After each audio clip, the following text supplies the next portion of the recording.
Welcome again to another episode of the Real World Assets Show. Today we have a special guest. We have Thor Abbasi from Zivoe. And Zyvo is simply put, a RWA credit protocol focused on disrupting high-interest consumer lending. And they're aiming to power a financially inclusive world. So we'll get more into it, but that's a lot to even unpack already. So welcome, Thor. How you doing today? Doing great. Thank you so much for having me on, Travis. Same here. So Thor, I know you're a co-founder. You've been at this for a couple of years. You're also head of operations. I got to meet John Kornstrom, your CTO and co-founder as well, at Consensus just recently in Austin. So that was exciting. And I know we chatted about getting this set up. So excited to have you on. Just wanted to chat more. I guess first off, just tell us a little bit about how you got this started and what was that origin story of Zivoe and what was the precipice of getting this started? Yeah, for sure. So just to kind of recap it, as you mentioned, Zivo is a real-world asset credit protocol, and we're focused on disrupting high-interest consumer lending. And the way we do that is by actually connecting on-chain liquidity with real-world borrowers. As we were kind of talking a little bit about before the show, Zivo actually started as an idea a little over 2 years ago. I was actually talking with my father, of all people, who had left the previous business he was at and, had exposure to the consumer lending market and had noticed a problem in this industry. And we kind of got talking about how we could address this particular market in a way, actually leveraging blockchain technology. So that is where Zivo was actually born. And then from there, we actually brought on 2 additional co-founders, one of them being Crystal Grevsky, who is our general counsel, as well as one of our other co-founders. And her background is as a consumer regulatory compliance attorney in fintech, which has come in super, super handy, just given all of the changing regulatory winds in crypto. You'd also mentioned John Kornstrom, who is our CTO and one of our other co-founders. I had met him actually at a local blockchain meetup in Arizona where we'd both been living, and John was fresh off actually some time at Maple Finance, which for those of you who don't know is kind of one of the original private credit protocols in the space. And I think they've done $2 or $3 billion in loan originations now. So they've been, really successful. And John was responsible for architecting and helping lead the build out of their V1. So that is really how our core team came together. And since then, we've really just been iterating on the project, spent, a little over probably about 1.5 years actually doing the tech development, including audits, and we're getting ready to launch coming up towards the end of the summer here. So it's an exciting time for us. Yeah, that's exciting. I know I want to get into your partners, which, definitely some who's who of partnerships there and audits you've already had, where you're at with fundraising and kind of your MVP. As you mentioned, having the right team is important. And as you mentioned, Maple Finance is obviously one of the pinnacle lending platforms out there. So clearly having a team that has that background is huge with John coming on board too. But as you noted, and it's not always as sexy of a topic, but anybody that's in the business as a builder appreciates having also a co-founder or a very, I found it to be very coincidental that co-founders are also in that compliance legal space. Instead of having even outside counsel, I'm seeing more and more blockchain projects because, as you mentioned, there's just so much regulatory murkiness out there. So having that is quite important, particularly when you're working very closely with finance, particularly in your case, consumer lending. So yeah, that's exciting to hear. I think that's always a big plus in my book for sure. Yeah, I think that's one of the things that is really kind of unique about what we're doing is just the team we bring together. I think we have a really good background on our team between TradFi and DeFi and just have a wealth of experience in the side of the team internally, not only on the tech side and the consumer regulatory compliance side, but also just in actually underwriting. And we can kind of get into why that's so important a little bit later, but I think it's something that we bring to the table that is super valuable in that between a couple people on our team is we probably have 40 plus years of experience in actually managing consumer loan portfolios and managing credit risk. And so that is a really, really important part, I think, that we can dive into a little bit further on. Yeah, I think that's a perfect transition. So let's talk a little bit about just this sector in general. Like, just why consumer lending? I mean, I think most people get this on the surface, but, I know that predatory lending, personally, just something I'm quite aware that is a problem. But just maybe paint a bigger, like a more specific picture, and we can talk about like the industry as a whole and what can be addressed here, particularly from Zyvo's perspective. Yeah, for sure. So I think when we talk about this, I think people are always a little bit mind blown, because the thing that people don't realize is that in the US, there is $250 billion of unsecured consumer loans. And of that $250 billion, approximately 20 to $30 billion of that are loans that actually have triple digit APRs. And so what this actually looks like in reality, exactly, it's insane, is, people who are borrowing like $2,000 to $10,000 at, let's say, a 200% or even higher APR. So you can go Google, like high interest lending horror stories. And there's even a really good Bloomberg article called lending at, like, I think it's 576% during the pandemic is literally the name of the article. And it goes into a couple different kind of stories. One of them being a woman named Kimberly Richardson. And she borrowed $2,500 at a 276% APR. And she paid back over $7,000 in interest and fees over 2 years. And that doesn't include principal payments. And she ended up eventually defaulting on that loan.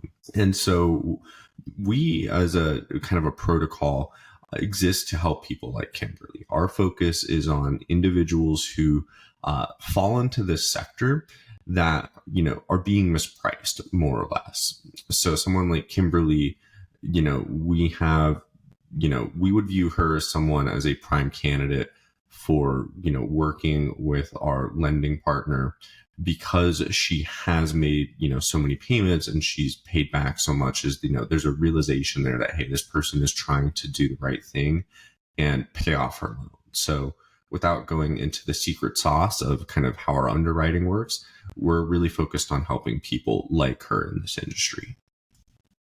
Yeah, no, I love that. Yeah, I know that you have a proprietary setup, but with regard to like, maybe walk me through, as if I was Kimberly, what it looks like, how you're identifying people, like, because obviously I always like to visualize the on-ramp, and I think our listeners and viewers like to understand, like, how do people come into your world? What does that kind of front-end funnel look like? And obviously also, like, that's important, because if you're going to make an investment, we'll get into your token and the economy that you've created, and also the yield, which is all really exciting. But I think obviously everyone's going to look at that risk curve and say, like, would I want to get involved in Zyvo based on your underwriting process? Like, why would I want to make this investment? So I think that's always an important start. Yeah, for sure. And totally get that. I think one of the things to touch on before jumping into just kind of an overall explanation of the funnel, one of the things that, we really taken into account when building this out or going through this process is the user experience. Because at the end of the day, something we really believe as a team is consumers don't necessarily care that they are interacting with a blockchain-based app. What they care about is that the thing that they're using works and is more effective than the incumbent. And so to that end, in order to be able to effectuate change in this particular market, is we are actually working with a lending partner to begin with. And we actually started out as one company with them and split into two to be regulatory compliant. Zivoe is the crypto native credit protocol, and then there is a separate company called Zinclusive that has some shared management team members that is actually the traditional fintech responsible for originating loans to consumers. And what this allows us to do is Zinclusive can offer consumers an experience like they would get at any other lender. So, like going back to your example, let's say you're Kimberly, right?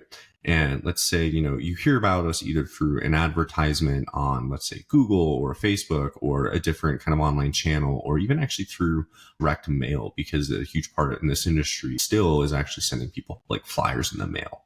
So you kind of come in through one of these lead channels, you go to Zinclusive, and you apply to actually have your loan refinanced. So Zinclusive will then actually underwrite you and go, hey, you are approved or not approved. What is actually happening on the back end of this is Zyvo is providing the capital to actually fund these consumer loans that are being originated. Capital from Zyvo is coming off chain, is actually funding these consumer loans that are being originated. And those loans are then being placed into an SPV, or a special purpose vehicle, that the protocol actually has rights to protect it. And so that is just the super high level user flow. And then there's a whole bunch of different probably areas from here we could jump in and talk about a little bit more. Yeah, no, that's exciting. I mean, as you know, being compliant here in the US is very important, and also requires extra steps. And I mean, all of the big players are doing the same thing. And I know obviously one of your partners is Securitize, which we could talk about, but clearly, like, they're doing something very similar with BlackRock, which, not too many conversations come up here without talking about just some of that, some of the tailwinds that come from BlackRock and what's happened. But yeah, I mean, it's completely natural to have a Web2 business, and you're saying all the right things. I mean, ultimately, the blockchain should be invisible. Like any of the back end crypto native stuff or blockchain native things, generally speaking, are unnecessary and just confuse the process. So that's great that you have a very Web2 traditional way to help people, because they don't care. They want to obviously find better terms and be able to move forward with their life and move forward without having that over their head. And a high interest rate, of course, it's still a loan, but something that's more manageable, not predatory. Yeah, for sure. I think being able to even step people down from something, like 276% to even something like 60%, which is still high, is huge, because that's the difference between, maybe you're making a monthly payment that's in just rough numbers, but something maybe like a $400 a month payment down to something like $100 a month payment. And that extra $300 is huge. And so that is, really what we're trying to do to actually drive change in this industry. And it really does have real world impacts. And one of the things, as you mentioned, is the kind of back end for consumers in a way should be obfuscated out from a blockchain perspective. But what we're, really looking to do in the long run too, is actually look at, how do we onboard these individuals into a Web3 world as some of the technology continues to get better, and you have things like account abstraction become more and more common and more integrated into, let's say, traditional user-facing applications. Yeah, totally agree. I mean, it's an education process, and ignoring the future being on blockchain, of course, is not the path either. But it's, obviously we all hear about the association between the internet. Like, most people don't talk about, going on the internet. They just talk about going to a site, or getting on an app. They don't say, I'm going to get on iOS, or I'm going to get on, they don't talk about the platform that's supporting it necessarily. They just talk about where they're going. So, but again, as you mentioned, building that bridge, making it natural, because people will obviously be doing quite a bit on the blockchain in the future. And, having that education process naturally fits in your ethos, it sounds like, because you're very much educating people, and you're providing essentially a life raft to people that need it most. So they really appreciate, and probably are one of the most open-minded to hearing, after you've helped them, ways to kind of move, through that, like you said, whether it's some account abstraction, some way to make Web3, pretty smooth for them. For sure. Yeah. So I think, I mean, you can help me transition if you want as well, but I think maybe we talked a little bit about kind of that onboarding process. Actually, it has a lot of real world impacts, and really it's a for good type of public good type of service that you're obviously doing. I mean, clearly there are different, kind of the buy side, sell side, and the customer side, which there's an entire economy that you're creating. So from the blockchain side and the Web3 side, what I really appreciated is obviously the yield. I'm a big fan when it makes sense of having a tokenized ecosystem. And I know you have a token, and you have really a well thought out process from the research I've done. But I'd love to talk more about just kind of how that other side of the coin works from the Web3 side, what this looks like for a lot of the listeners that listen to this show, of course, what does this look like from an investment standpoint?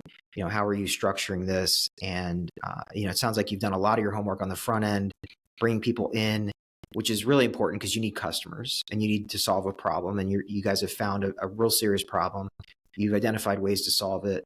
Now, how do you get that investor side, that's going to support this through the token, through getting yield, et cetera? Yeah, for sure. Clearly, we, you have to have capital to lend. And so that is definitely an important part of our model. From a, on-chain user's perspective, or let's say you are a DeFi user in search of yield and you want exposure to real world assets, you can come to the Zyvo application and you can actually deposit stablecoins into one of two tranches. So we have a fairly traditional structure for people that maybe have a little bit of a finance background. We have a senior tranche and we have a junior tranche. The junior tranche acts as first loss capital if the off-chain collateral held in the SPV is not enough to cover any losses, and that is actually taken out of the junior tranche. For that, they are compensated with a higher target yield, which we can kind of get into here in a second as well. The senior tranche has a lower target return, but it is protected by the junior tranche, which acts as that first loss capital. So once this capital actually comes into the protocol, for every stablecoin, a depositor receives a tranche token. Those tranche tokens can then be staked in our staking contract to actually claim the yield coming back on chain from this off-chain lending activity. What we're looking at to begin with as a target is a base target return of 10% to the senior tranche and 22% to the junior tranche, yield paid out in stablecoins. And on top of the base yield, people who are actually providing liquidity will also receive some ZVE, which is our native governance and utility token. So this token is used for participating in protocol governance. And then it also has a utility in that it actually is receiving 10% of all yield that is being generated by the protocol. And so that is something that a liquidity provider, on top of earning those base returns from staking their tranche tokens, will also be receiving. Nice. Yeah, those are healthy proposed returns for junior and senior tranche. And I do like the way you said it, very, like you said, very TradFi focused, and lets people kind of pick their risk tolerance and where they want to be there. And from a utility perspective, the ZVE token, other than the governance, like what other utilities do you suspect? What other kind of like demand generation do you feel like that token's going to have in the sense of a utility perspective? Yeah, for sure. So to dive a little bit more into the tokenomics of ZVE, first and foremost, that token's going to have a fixed supply or a cap supply of 25 million. So we're going to cap the supply there, and then we'll kind of just maybe go through to begin with the scenarios in which ZVE is actually released or emitted. So clearly, as the team, we will have ZVE that is vesting to us, as well as some people who backed the project early will also receive ZVE that will be vested out to them. To briefly touch on that, that's going to look like a 4-year vesting schedule. So that'll be a 1-year cliff followed by 3 years of vesting. Now, as I mentioned, I do have an attorney as a co-founder. So, the one thing I'll caveat, especially as we're talking about yield and investing schedules and stuff, is, everything is subject to change up until the point of the protocol launching. But what I will say is, when we go into that launch, we will be sure to have our docs updated with everything, with all accurate information. So just be sure to refer back to the docs when we go into our launch for anything that may have changed.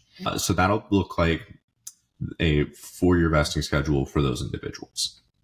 Now, the first opportunity for DeFi users more generally to receive ZVE is going to be through our ITO, or initial tranche offering. And this is a period of time in which people who provide liquidity will actually qualify for a ZVE airdrop. So we're going to airdrop 5% of the supply to people who participate in this initial tranche offering.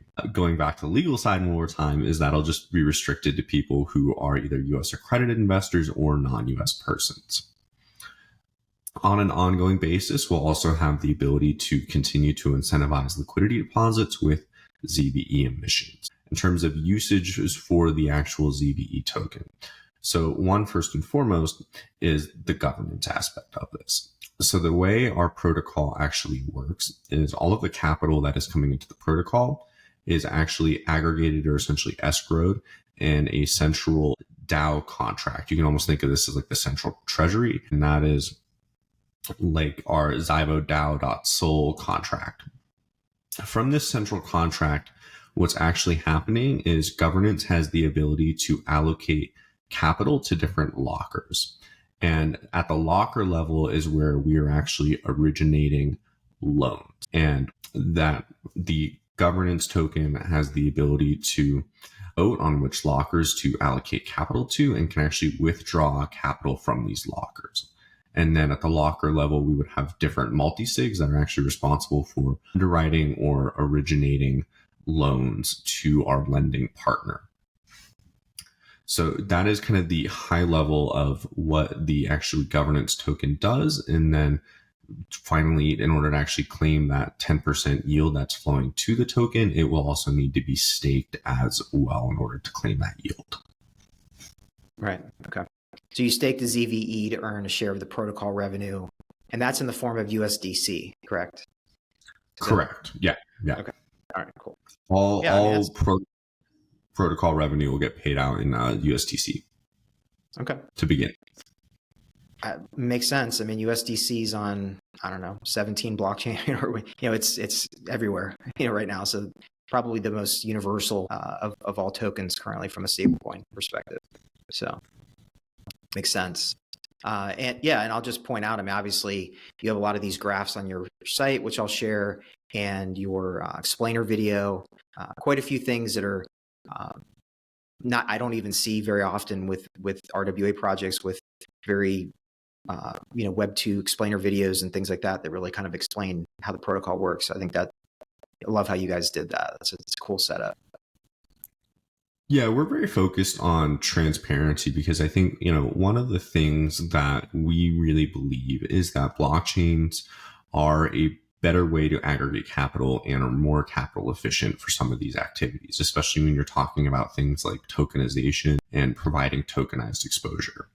One of the tricky parts clearly about RWAs being such a new space, I think, is that sometimes you have to layer things or structure things in a way that, maybe if you don't have a background in that particular industry, it can be a little confusing to understand what's going on the back end and how things are actually working, which, we feel if you're making a, decision on whether or not you want to provide liquidity or be involved in any way, you should have a full understanding of what's actually occurring on the back end with capital that's going into the protocol. And so we really want to be as transparent as possible about, what are the actions that are actually occurring that with that capital. Yep. Yeah, I totally agree. And you hit the nail on the head. I mean, obviously, from an investor standpoint or capital positioning standpoint, they really would not understand. I mean, obviously, clearly, there's a need there. It's a public good, which just makes it an extra bonus. But understanding who that customer is, what the need is, and realizing then like what the risk tolerance might be is a lot easier for someone to make a decision. So I think that's exciting. And I know from like a timing standpoint, still you've been building a lot of things kind of behind the scenes and dealing with a lot of the regulation and a lot of the Web 2 business as well, I'm sure. But from a protocol standpoint, I know that you had a private fundraise and you've had some audits done, moving into some additional things, I think, with mainnet and airdrops and things like that. So maybe we can talk a little bit about kind of like the roadmap of what you have planned here in the next, what maybe just wrapped up, as well as maybe what you have planned here through the next couple of quarters. Yeah, for sure. Always happy to touch on that. And for us, as I mentioned earlier, it's a really exciting time. We are getting ready to launch here this summer with a target launch date right now of July 31st is when we're actually planning on launching and holding the ITO, or initial tranche offering. It's definitely been a long road getting to this point. But, I'm happy to say that we've finished our build out, our, tech build out's completely done. That's finalized. And we've undergone 2 audits. So we underwent an audit, one with runtime verification. Hard to believe it, but that was back in 2023 now. And we just actually completed an audit with Sherlock, the auditing competition platform. So have undergone both of those audits. Those went really, really well for us. With any audit, there's always going to be stuff found. There wasn't anything that was, crazy major. And we've addressed kind of all the issues that were noted. So we have kind of taken care of all that and are going to be going into our launch end of July. So definitely stay tuned for that. So just maybe give an understanding of okay, what's happening after this protocol actually launches. So we're going to have this ITO period, and this is likely going to run for 14 days. So that'll last until approximately August 14th. From the completion of the ITO, once governance votes to actually allocate capital to a lending locker, we would originate our initial loan to Zinclusive, our lending partner, who would then actually take that capital off chain.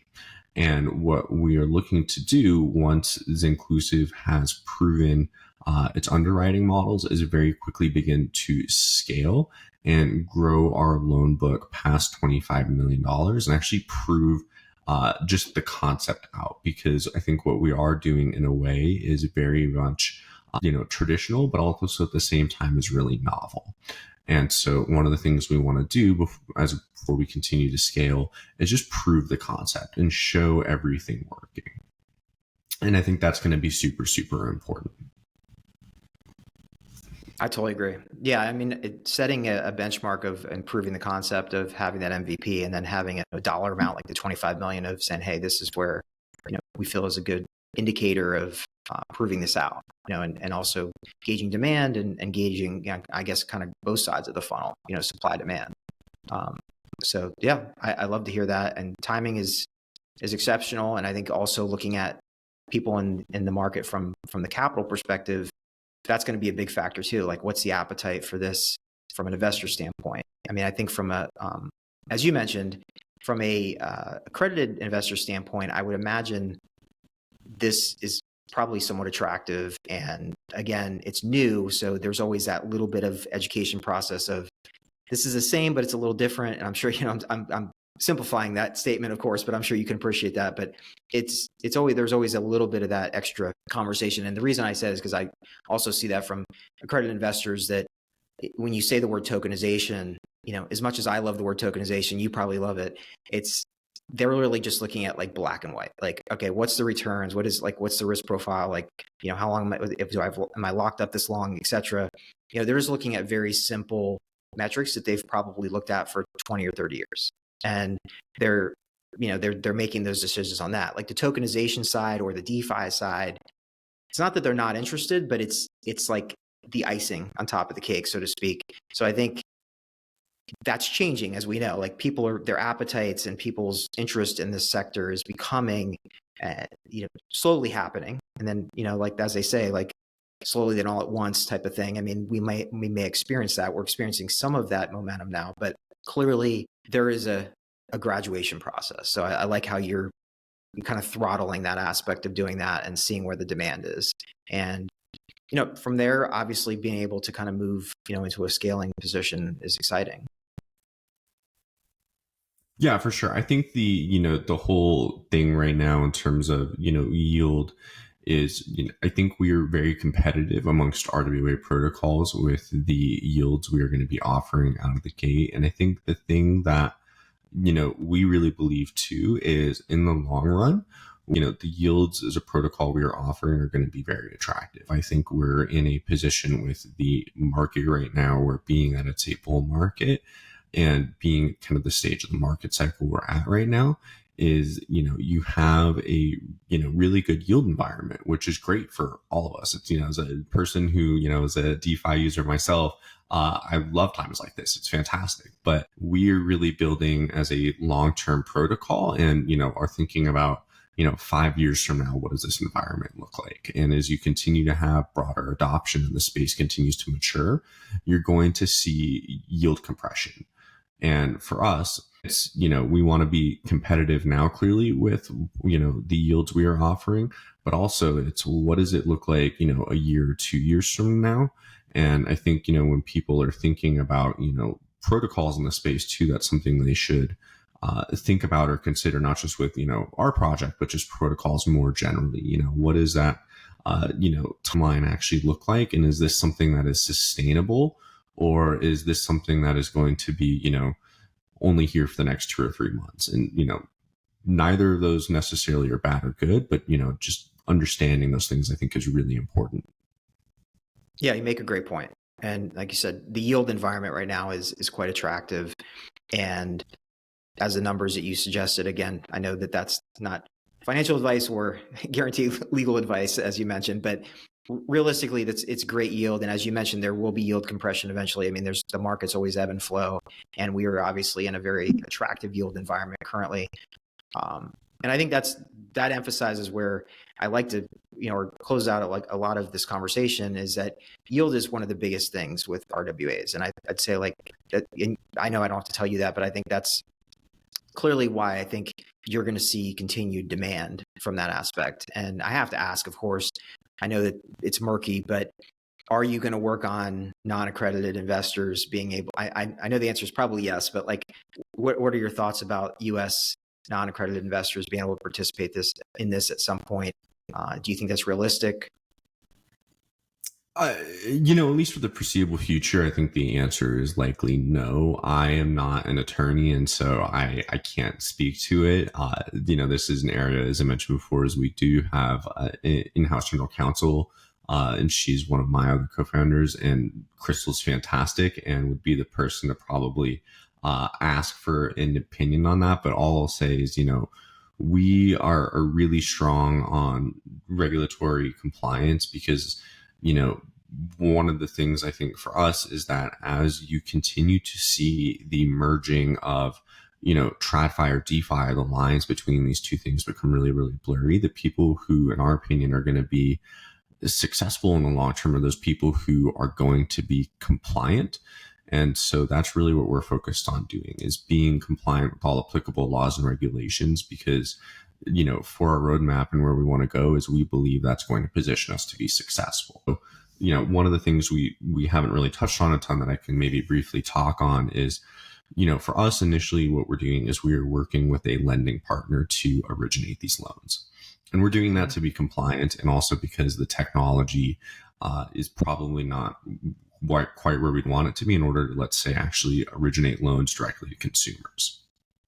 What we've always wanted to do as a protocol, though, and where we are going to work to get over time, though, is actually being able to originate loans directly to consumers from Zyvo and actually do it in a manner where we're bridging between DeFi and TradFi, because we believe that is going to allow us to have the most efficient model possible and, benefit the consumer as much as possible. And so long term, that's where we want to go. And clearly to do that, you got to be compliant.